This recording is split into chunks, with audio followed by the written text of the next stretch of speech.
Le premier, c'est que 50% des maladies chroniques sont liées à un problème bucco-dentaire. Des publications scientifiques en attestent et c'est très préoccupant. Le deuxième, c'est que, pour ce qui me concerne, 80% des personnes ne sont pas en bonne santé bucco-dentaire, la moitié le savent et se font traiter, et l'autre moitié l'ignore. Et enfin, 100% des patients en récidive utilisent de l'eau oxygénée, une brossette et parfois ont recours au détartrage surfaçage radiculaire.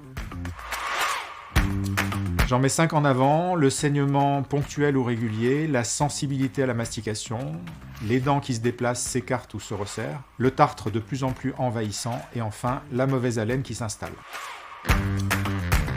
Si un ou plusieurs signes d'alerte sont présents, il faut éviter de se surcontaminer, adapter sa technique d'hygiène en 3 étapes par nettoyage des dents, stimulation des gencives, puis massage et soins désinfectants, connaître les règles d'utilisation des antiseptiques en moins de 7 jours pour éviter les résistances, et enfin, consulter un professionnel compétent si besoin. On le fait au cabinet dentaire ou dans le milieu hospitalier et pour cela on applique 3 grands principes. Rincer pour réduire la charge microbienne, chauffer pour tuer les micro-organismes et sécher pour éviter qu'ils ne se redéveloppent.